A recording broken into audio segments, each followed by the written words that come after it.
hoje nós vamos falar de quilombo e temos uma poesia muito interessante do Carlos Assunção logo no nosso primeiro slide.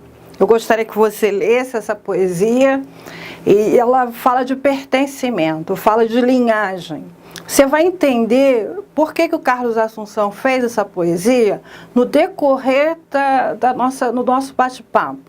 Que a gente for falando de quilombos no período histórico da escravidão, no período da pré-abolição e sobre comunidades quilombolas que estão, nesse momento, sendo tituladas, o que é ser remanescente quilombola. Tem a poesia, eu gostaria que você lesse, do Carlos Assunção. Logo depois nós temos uma definição de quilombo, feita pelo Ivaldo Paixão, que é um profundo conhecedor, um estudioso desse assunto. Quilombo, na verdade, se origina de quilombo, que é o nosso quilombo com Q, se origina de quilombo com K, na língua quimbundo, que significa povoação ou arraial. Ele era um conceito para designar um território onde se organizavam os negros que faziam as fugas de rompimento, né? A gente falou aqui sobre fugas reivindicatórias, que eram aquelas fugas em que os negros iam para, os escravos, os negros iam para a mata, ficavam um tempo lá e faziam suas reivindicações ao Senhor, mas haviam também as fugas de rompimento e eles então procuravam locais dentro da mata, o mais dentro da mata possível, com boa visibilidade, para que eles pudessem ver a chegada de algum tipo de inimigo, de alguma tropa que viesse para desbaratar o quilombo. Então, foi dado esse nome ao grupamento de escravos que faziam suas fugas de rompimento, insurgindo-se contra a escravidão. Nesse outro slide nós temos Zumbi do Palmares. Os quilombos foram reconhecidos até o século XVIII como mocambos. Até o século XVIII eles se chamavam mocambos e queria dizer esconderijo. Depois do século XVIII é que ele foi se chamar quilombo, conforme a gente falou no slide anterior, que quer dizer fortaleza ou acampamento militar. A foto que você tem aí é de Zumbi dos Palmares, até porque o quilombo de Palmares foi o quilombo de maior tempo de resistência e foi o símbolo maior na história de todos os quilombos que aconteceram durante todo o período da escravidão. Você vê aí nesse slide ele dá a datação. Durante todo o período em que houve escravidão no Brasil, houve quilombos no território brasileiro. Eram comunidades independentes, mas elas não podiam ser muito isoladas. Por quê? Porque no quilombo se trabalhava com agricultura e pecuária.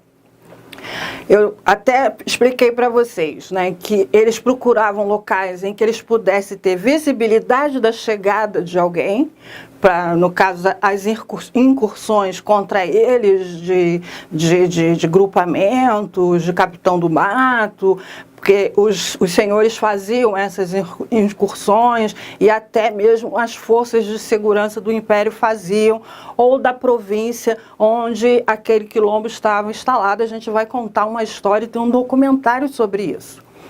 Então, eles ficavam num local que eles pudessem ter visibilidade da chegada das pessoas. Ficavam mais adentro da mata, mas de tal forma não tão isolados, porque eles escoavam a produção. É interessante, porque tudo no Brasil, desde aquele tempo, você tem as suas alianças, as suas formas de relações. O que eles faziam? Normalmente, até alguns historiadores dizem que os quilombos foram os primeiros como assim dizer, primeiras experiências de campesinato. porque na verdade eles plantavam, faziam trabalhos de pecuária, alguns faziam trabalhos com couro, outros faziam trabalhos com cerâmica, faziam com ferro, faziam vários trabalhos e pegavam essa produção e escoavam para pequenos produtores. Então eles tinham que ter uma certa mobilidade para poder chegar na cidade, né? Então, assim, além de abrigar o fugitivo, e é interessante que não apenas abrigavam-se negros no quilombo, muitas vezes se abrigavam índios, até porque muitas vezes o quilombo ficava próximo a alguma aldeia, e a relação nem sempre era uma relação pacífica, muitas vezes a relação era uma relação complicada, porque como os índios sabiam que alguma incursão das forças das forças de segurança ou dos capitães do mato chegariam até o quilombo, eles não gostavam que o quilombo se estabelecesse próximo à aldeia. Então havia às vezes luta entre eles. Em outras situações havia cooperação.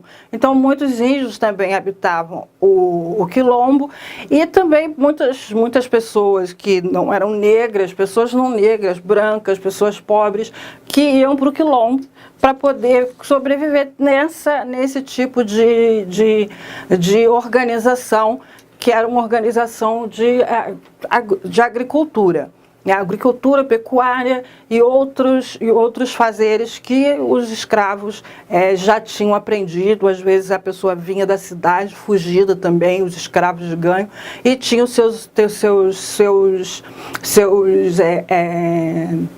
já tinha seu fazer profissional, já tinha a sua capacidade profissional de ser ferreiro, de alguma coisa assim. A gente já falou sobre isso. E o quilombo se constituía dessa forma. Os quilombos tinham uma organização, não era uma coisa assim, um ajuntamento, tinha uma organização muito bem feita, com líderes muito fortes, alguns tinham mulheres como liderança, e eles tinham toda uma vida organizacional dentro do quilombo, com leis, conta-se história mesmo de pessoas que dentro do quilombo quebraram a lei, foram punidas. Então era praticamente uma cidade que se formava dentro da mata, naquele campesinato, aquela colônia, poderia assim dizer. Alguns historiadores datam, provavelmente de 1559, a primeira revolta e fuga de rompimento ocorrida no Brasil. Com a ocorrência das fugas de rompimento e o crescimento dos quilombos, começaram-se as leis de repressão, as leis para coibir, né, aquelas fugas e também a proliferação de quilombos que estava ocorrendo em todo o território brasileiro. Então, em 1741, o rei de Portugal, eu vou ler para vocês, estabeleceu a seguinte lei: todos os negros que forem achados em quilombos, estando neles voluntariamente, se lhes ponha como fogo uma marca e uma espádua com a letra F, que para este efeito haverá nas câmaras. Se quando for executar esta pena for achado já com esta marca, quer dizer, se já for marcado, se lhe cortará a orelha, e tudo por simples mandato do juiz de fora, ou ordinário da terra, ou do ouvidor da Câmara, sem processo algum, e só pela notoriedade do fato, logo do quilombo for trazido antes de entrar para a cadeia. Então ele era primeiramente marcado com a letra F, né, de fugitivo, e depois, se ele fosse encontrado novamente, já fosse marcado, a orelha dele era cortada. Mas isso não impediu que continuasse a haver crescimento, nascimento de quilombos e as fugas. Há um documentário, e está aí o link no YouTube para você assistir, chamado-se Quilombo do Campo Grande ao Martins, e relata que em 1743, o governador Gomes Freire ordenou que suas tropas, lideradas por Bartolomeu Bueno do Prado, atacassem os quilombos do Godum, Trombucas, do Calunga, do Quebra-Pé, do Boa Vista, e outro mais populosos, sendo um deles de Ambrósio, Zodum, Cala-Boca e Sapucaí. Olha quantos quilômetros. Em 1746, quer dizer, 3 anos depois, ao final dessa expedição, o Bartolomeu Bueno tinha destruído 11 quilombos. Ele só trouxe preso mulheres. E ele entregou ao governador 3.900 pares de orelhas, pelas quais ganhou 23.400 oitavas de ouro, o que equivale a 83 quilos de ouro nos dias de hoje. Então ele trouxe 3.900 pares de orelhas depois de 3 anos de incursão e destruição de 11 quilombos. E a gente falando ontem da nossa história, falando da violência contra os nossos jovens, olha aí como começa a nossa história de violência. É por um acaso a sociedade brasileira uma sociedade pacífica? Vocês têm certeza disso? Ou uma sociedade realmente, desde os seus primórdios, violenta e continua sendo? Vocês estão vendo agora um quadro em que mostra quilombos em todo o território nacional, em todo o território brasileiro. Não teve um território do Brasil que não teve quilombos, se espalharam por todos os locais. Quilombos que tiveram maior duração, menor duração. Quilombos que foram muito grandes, mas bem organizados, quilombos que eram menores, eles tinham vários formatos diversificados, e a gente não vai esgotar isso aqui, mas para você saber, tem o nome nos locais, os nomes dos quilombos. Se você quiser depois, pode procurar e pesquisar na internet, se tiver mais interesse, a gente quer isso mesmo, que você vá pesquisar, procurar conhecer cada um desses quilombos. No período pré-abolicionista, começaram a acontecer pelo país os quilombos abolicionistas. Coisa estranha, quilombos abolicionistas é isso mesmo. Eles apareceram já na crise final da escravidão no Brasil como um novo modelo de resistência. Nesse modelo de quilombo, as lideranças são muito bem conhecidas, são cidadãos prestantes, com documentação civil em dia e principalmente muito bem articulados politicamente. A gente tem uma reação da sociedade já nesse período final dos 800, já no período final da pré-abolição para a data da abolição, aqueles anos, uns 4, 5 anos anteriores, uma pressão muito grande da sociedade brasileira. Então, esses quilombos começam a ser organizados, nem sempre são por negros, mas às vezes são por negros que já são libertos, são por pessoas que já nasceram livres. Era conhecido da polícia, a polícia não fazia nada. Tem um apoio de vários profissionais liberais e abolicionistas, então eles já ficam muito mais próximos da cidade, principalmente Rio de Janeiro ou das outras cidades. As pessoas sabem a sua localização, eles têm um movimento muito grande, e é interessante porque nessa movimentação toda de organização da sociedade para pressionar o império pela abolição dos escravos, os caixeiros viajantes foram grandes assim, apoiadores dessa causa, porque como eles viajavam pelas cidades, pelas províncias, indo nas fazendas para levar a sua mercadoria, eles também levavam informação aos escravos que estavam na fazenda do que estava ocorrendo, diziam onde eram os quilombos abolicionistas e incentivavam eles a fugirem. Então a gente também deve a essa classe do caixeiro viajante uma contribuição muito importante nesse período efervescente de pressão popular contra a escravidão, né? Ele já não era assim um modelo como o anterior, mas tinha um novo tipo de liderança que fazia uma intermediação entre comunidade fugitiva e a sociedade, como eu falei. E sabemos hoje a existência de um quilombo inteiramente isolado era coisa rara.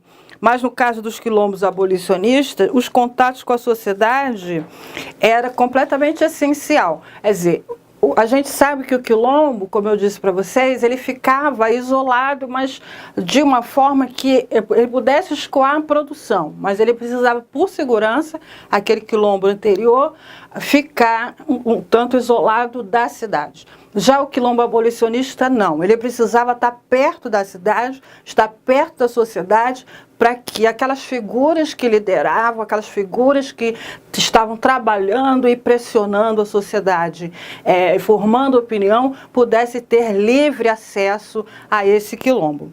Um dos quilombos muito famosos aconteceu num lugar muito chique lá no Rio de Janeiro, um lugar riquíssimo, no Leblon. Isso mesmo, o quilombo do Leblon, que era da propriedade do Seixas Magalhães.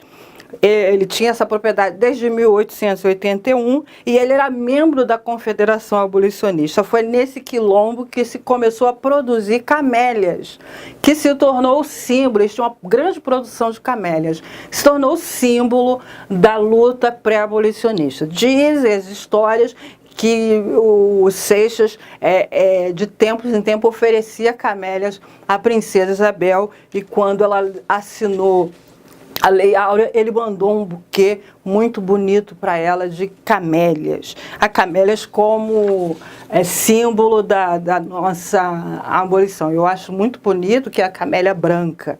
E esse era um dos quilombos abolicionistas que ficavam aqui no Rio de Janeiro. Aqui, ó, no Rio de Janeiro não, lá no Rio de Janeiro, eu estou aqui em Brasília. Ficavam no Rio de Janeiro. E tinham outros, em Jabaquara, né? Também em Santos, no Camorim, que fica ali em Jacarepaguá, no Rio de Janeiro.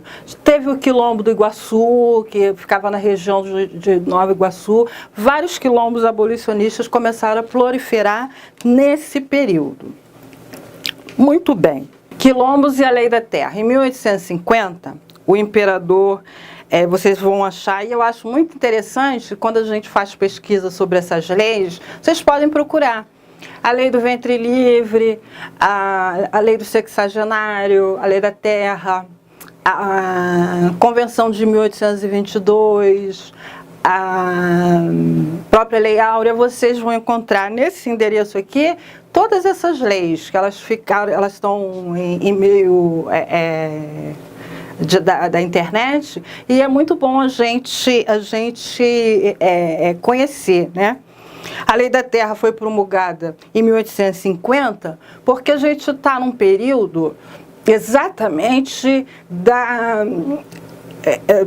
que a Inglaterra deu para a abolição final do tráfico de escravos através do navio, se tornando crime.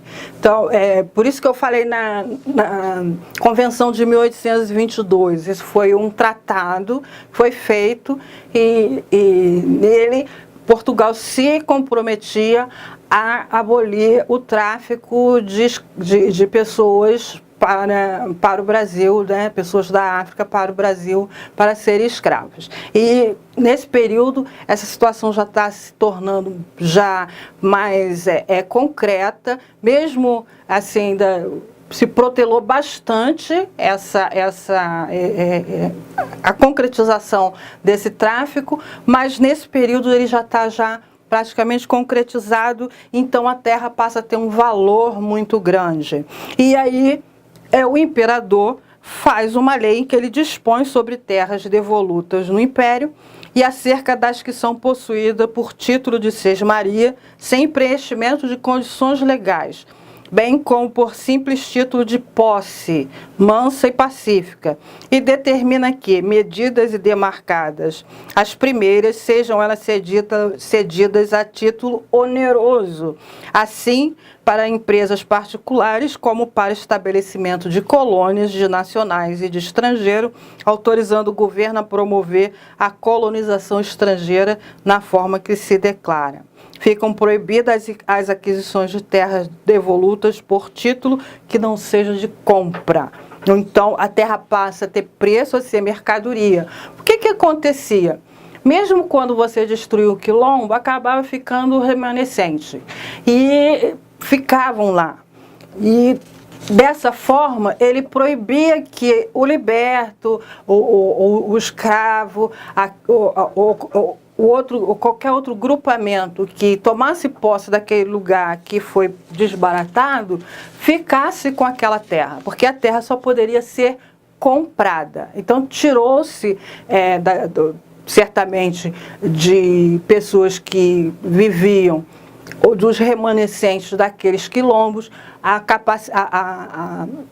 condição de ter a posse daquela terra se não fosse comprada.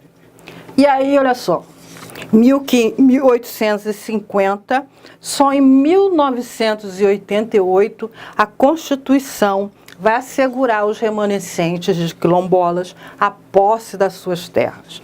De acordo com o artigo 215, parágrafo 1º da Constituição, o Estado deverá proteger as manifestações das culturas populares, indígenas e afro-brasileiras e de outros grupos participantes do processo civilizatório nacional. Quem são, então, esses quilombolas? Aqui, em 1988, e vocês lembram que a gente falou quando estava falando da lei de ensino, que Abdias Nascimento, na década de 80, foi um dos primeiros a pensar projetos e trazer a discussão que vinha do movimento negro de ações compensatórias, tanto no plano da educação e do trabalho. Né, reparações históricas que precisavam ser feitas.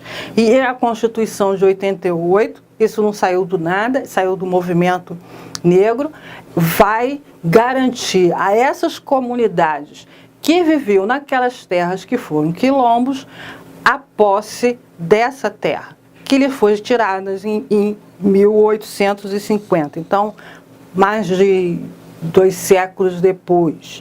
Mas quem são, afinal de contas, os quilombolas? O meu avô, ele foi um quilombola. Se eu não me engano, eu sempre confundo, mas tem na Paraíba um quilombo chamado Mituaçu. E ele foi desse quilombo que, segundo dizem, foi fundado por uma mulher. Ele foi desse quilombo e depois ele migrou do quilombo para a cidade de Recife, em Pernambuco, e vivia exatamente de pecuária, de lavoura, tinha uma granja, exatamente da cultura que ele tinha. Lá no quilombo ele sobrevivia na cidade, ele tinha uma granja e criou os filhos. Mas por meu avô ter sido um quilombola que migrou para a cidade, eu sou quilombola? Será? Vamos ver então como é que se identifica e o que é uma comunidade, um quilombola.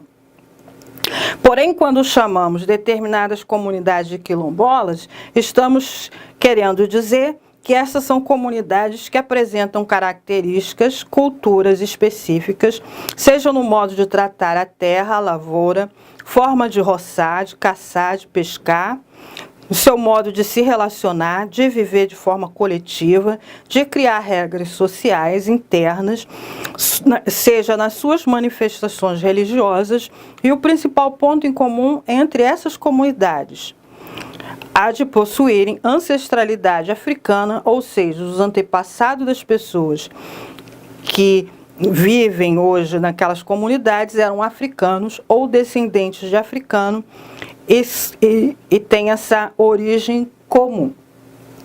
Então, a gente está falando de pessoas que têm um modo de vida, uma maneira de tratar a terra, uma maneira de viver, uma cultura própria e uma descendência de pessoas que eram escravos, que eram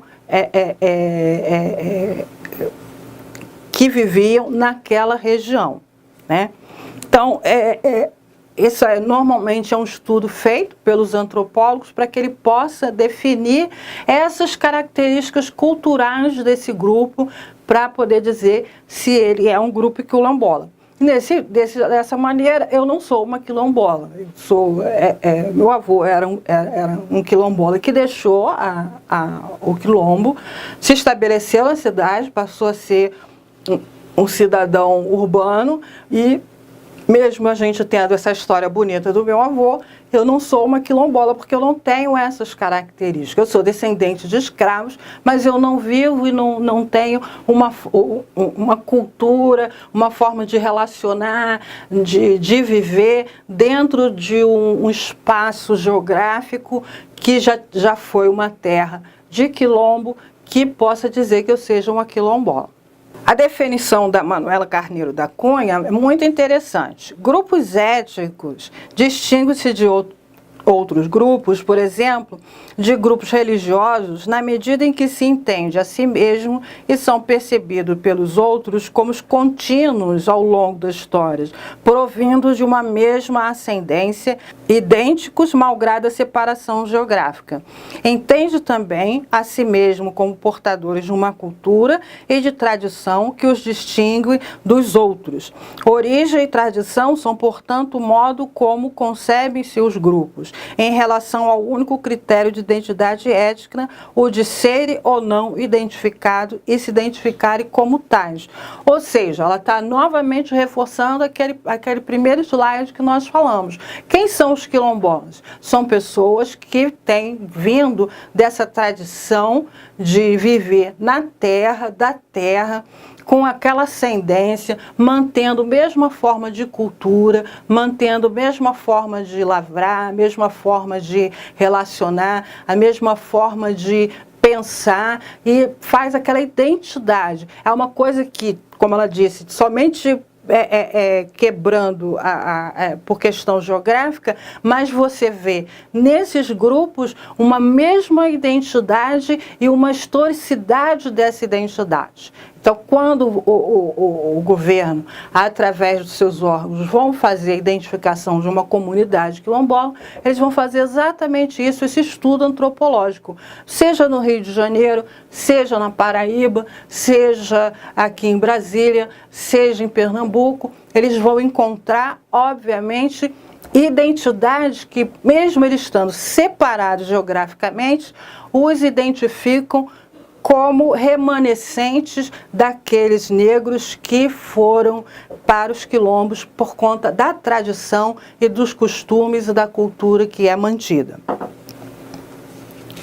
Outra definição é do decreto 4.887, que você pode também visitar aqui na página do Planalto, que diz que considera quilombolas são considerados uma remanescente às comunidades de quilombo para fins desse decreto, os grupos étnicos raciais, segundo critérios de autoatribuição, com trajetória histórica própria, dotados de relações territoriais específicas, com presunção de ancestralidade negra relacionada com a resistência e a opressão histórica sofrida. Então, acho que ficou bem entendido o que são quilombolas, né? São um grupamento que vivem em local específico, que tem a história ligada à resistência quilombola do período da escravidão e que mantém os traços culturais e os traços de identidade e tradição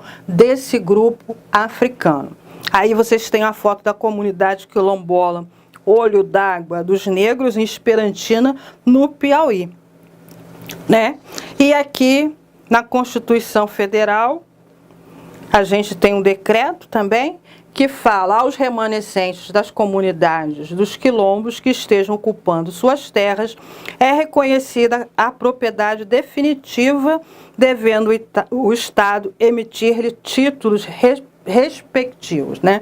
Então, só em 1988 começou o processo de reconhecimento de que aqueles remanescentes, aquelas pessoas que estavam naqueles territórios de quilombo, que tinham aqueles traços, conforme nós já dissemos aqui, que eles eram donos daquela terra, né? E essas terras ocupadas das comunidades dos quilombos ficam a garantia de educação. O decreto 487, no artigo 2, parágrafo 2, define o que é um território quilombola, vocês podem ver aí. E aí a gente vai passar para reconhecer aqui as bases legais. Eu fiz uma coisa bem resumida para vocês entenderem com que bases legais, né? Não é alguém chega e diz assim, nós somos uma comunidade quilombola, essa terra é nossa. Não, peraí, tem todo um processo e também tem as bases legais, né? Então, é a Constituição Federal, que a gente já leu alguma coisa aqui, né? Tem a Convenção 169 da OIT, que dá o direito à autodeterminação dos povos e das comunidades tradicionais.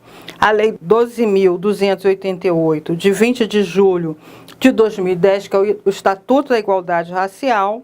O decreto, que a gente falou bastante dele, o 4.887, que trata da regularização fundiária dos quilombos e da responsabilidade dos órgãos governamentais em fazer essa regulamentação, o decreto 6.040, que institui a política de desenvolvimento sustentável para os povos e comunidades tradicionais. Decreto 6.261, que dispõe sobre a gestão integrada para o desenvolvimento da agenda social quilombola no âmbito do programa Brasil Quilombola, que a gente vai falar dele aqui. A portaria da Fundação Cultural Palmares, número 98, que instituiu o Cadastro Geral de Remanescentes da Comunidade dos Quilombos da Fundação Cultural Palmares, também autodenominadas Terras de Preto, Comunidades Negras, Mocambos, Quilombos, dentre outras denominações congêneres.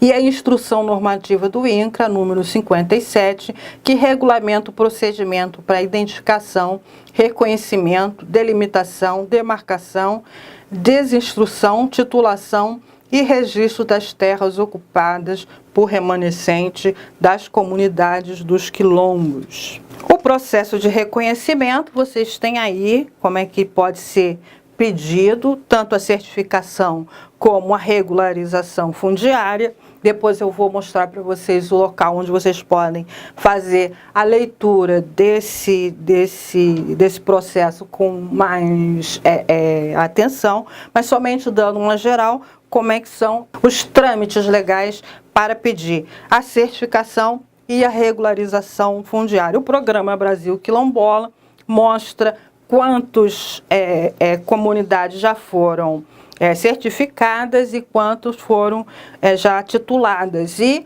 os processos que estão abertos e os que já foram fechados.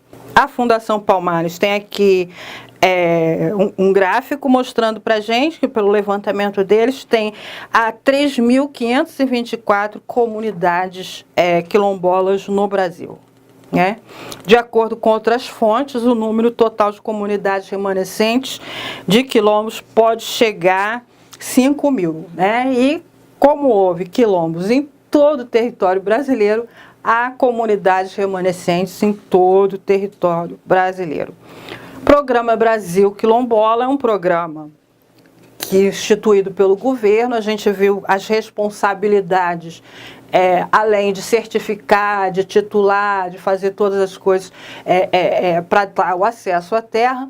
O governo também se preocupou em ter uma agenda de cuidados em relação àquela comunidade, com cuidados de cidadania. O primeiro, a gente já falou, é o acesso à terra, que é a regularização fundiária das áreas de quilombo, infraestrutura e qualidade de vida, que são consolidação de mecanismos efetivos de infraestrutura, como habitação, saneamento, eletrificação, comunicação, vias de acesso, construção de equipamentos sociais destinados a atender as demandas de saúde, educação, assistência social, a inclusão produtiva e desenvolvimento local, apoio ao desenvolvimento produtivo local, autonomia econômica, visando a sustentabilidade ambiental, social, cultural, econômica e de política das comunidades. E, por fim, o eixo 4, são 4 eixos, que é o fomento de iniciativa de garantias de direito,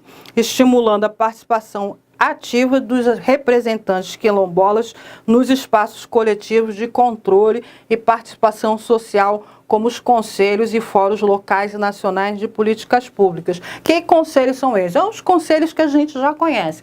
Conselho de Saúde, Conselho de Educação, Conselho da Assistência Social, o Conselho do Negro, são aqueles conselhos que fazem o controle das políticas públicas.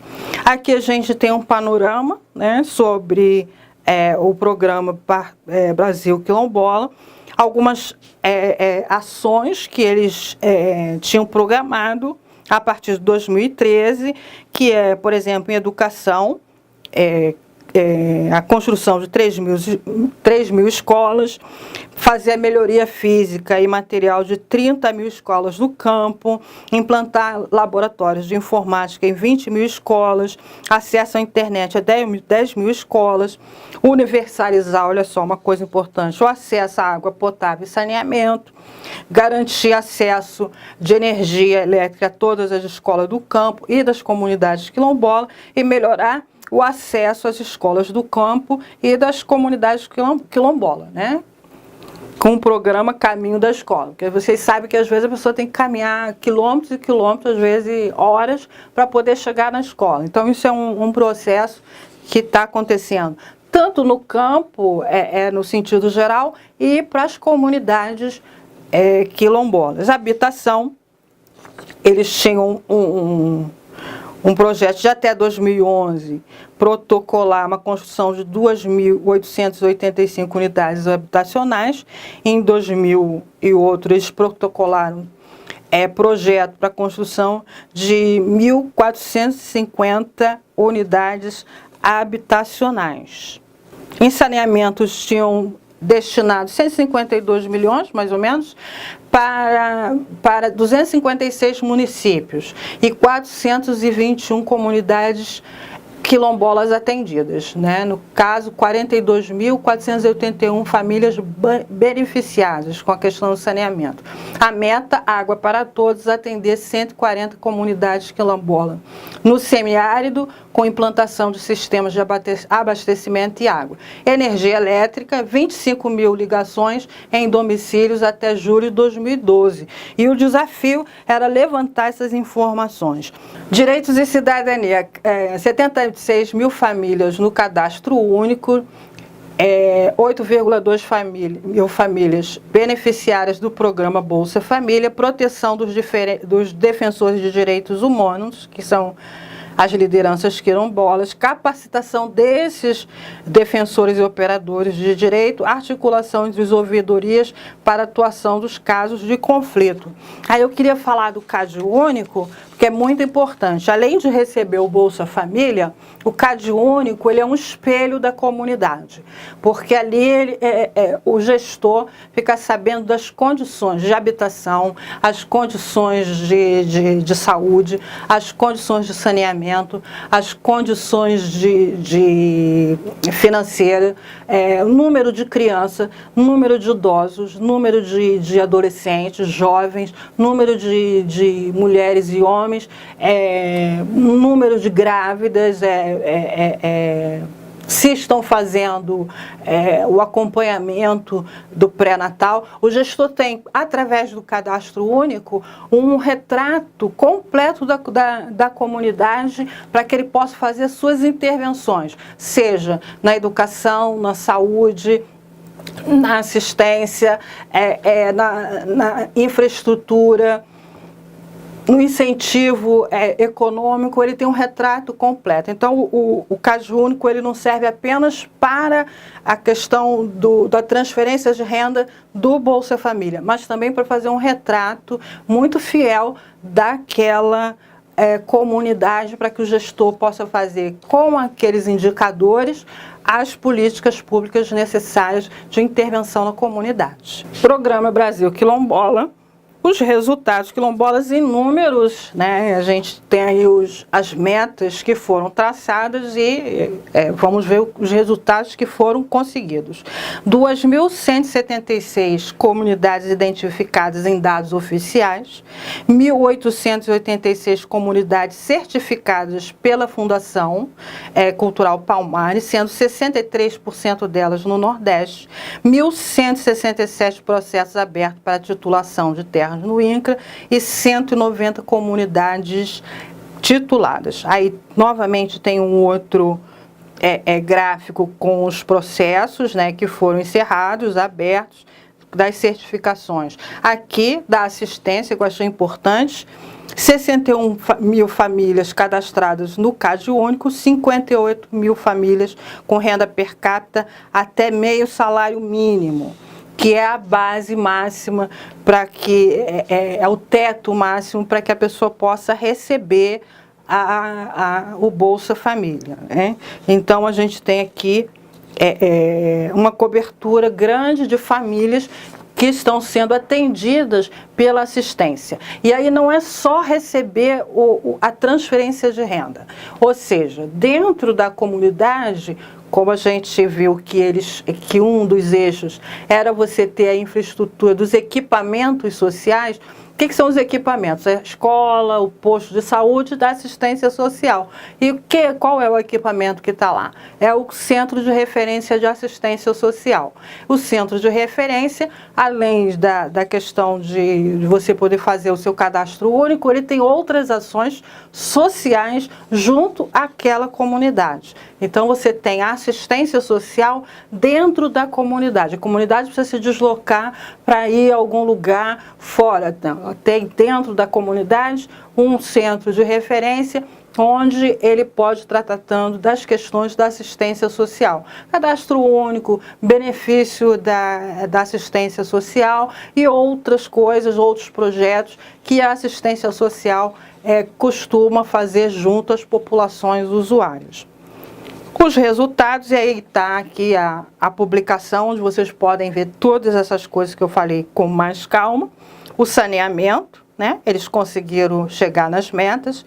A habitação, mais de 2.600 unidades habitacionais construídas em construções em 58 comunidades, 21.879 ligações elétricas do programa Luz para Todos, 2.008 equipamentos de saúde da família com as equipes, né? Que aí na saúde da família você tem o médico, tem a enfermeira, tem o agente de saúde e também equipes de saúde bucal. No caso, a atenção básica, que a porta de entrada da saúde está na comunidade, né? Que atende residente em assentamento. A educação, 210.510 alunos e 31.943 professores atuando nas 1.912 escolas em comunidades remanescentes. A região Nordeste concentra 67, quase 68% das escolas. Inclusão digital, vocês veem aí, a inclusão produtiva, que é bastante importante, que é assistência técnica e extensão rural para atender 4.480 famílias quilombolas em situação de vulnerabilidade social em 39 comunidades, ações de articulação e acesso das comunidades quilombolas às políticas públicas de desenvolvimento rural. Ou seja, como as comunidades continuam, como a gente falou no início, vivendo do trabalho da terra, da pecuária e de outros tipos de trabalho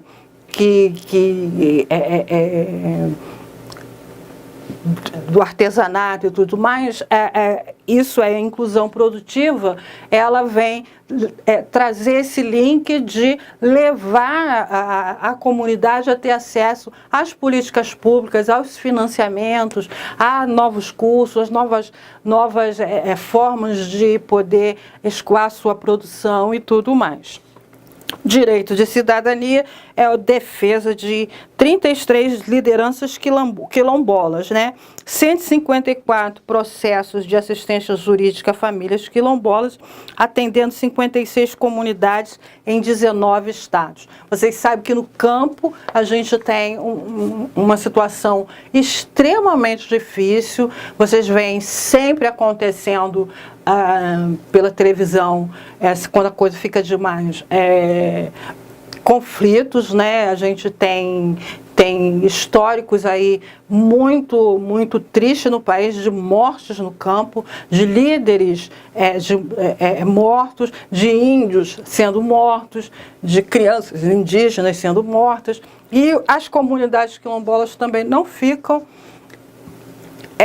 fora desses conflitos, né? Então, eles precisam estar também protegidos e sendo atendidos juridicamente. E também há quem, às vezes, conteste que aquela comunidade não é quilombola. Então, todo o processo precisa ser muito bem instaurado e assistido, além da proteção que você tem que dar às lideranças. Normalmente as lideranças são alvo, são marcadas para morrer, e essas lideranças precisam ser protegidas, e esse é um dos eixos do programa Brasil Quilombola.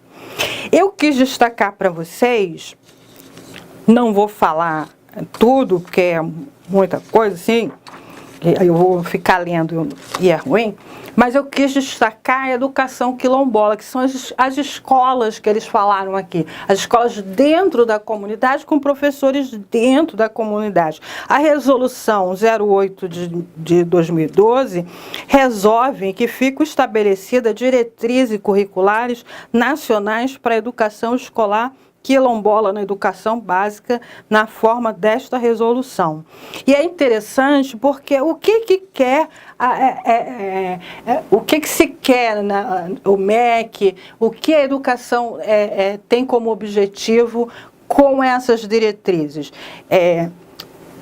Organizar principalmente o ensino ministrado nas instituições educacionais, fundamentando-se na memória coletiva, nas línguas reminiscentes, nos marcos civilizatórios, nas práticas culturais, nas tecnologias e formação de produção de trabalhos, do acervos e repertórios orais, dos festejos, usos, tradições e demais elementos que conformam o patrimônio cultural das comunidades quilombolas de todo o país e da territorialidade. Então, eles estão, o que a gente percebe, vocês vão ver, depois eu detalhei essa resolução para que vocês possam ler, exatamente garantir a preservação da memória. É exatamente como está se fazendo hoje com as comunidades indígenas, que você implanta escola. No Senado, um dos nossos senadores está, junto com as lideranças indígenas, lutando exatamente para a implantação de escolas direcionadas para as comunidades indígenas, que exatamente ela vai ensinar o quê? Não é o ensino do branco, mas principalmente trazer a valorização da cultura daquela comunidade indígena. Então a gente tem um senador nosso batalhando por isso, isso é muito importante a gente saber. Bem, a gente está finalizando e vamos falar dos desafios, né? Reconhecimento e certificação. Vocês sabem que é difícil, não é fácil. É um trabalho que tem que ser feito com muito critério, por conta dos traços antropológicos. Então, você tem que ter todo o processo com muito cuidado, sem nenhum atropelo, até para que depois não seja contestado e muitas dificuldades às vezes acontecem, até porque a comunidade não tem acesso, não tem esse saber, mas é para isso que a gente está aqui falando, e a militância deve conhecer todos esses processos, todos esses passos para poder informar. A luta no campo, que é verdade, Eu costumo dizer que no campo a lei é do mais forte, então muitas vezes o grileiro, o poceiro já tomou posse daquele local que é a herança daquele povo, então entra em luta, as pessoas estão morrendo no campo, as pessoas estão sendo vitimadas, a televisão ela não fala nisso e ela sempre coloca somente uma parte da questão. É claro que quando uma comunidade se estabelece próximo a uma aldeia indígena ou também de uma comunidade quilombola, eles já estão ali há anos, mas normalmente a televisão coloca a situação deles, como se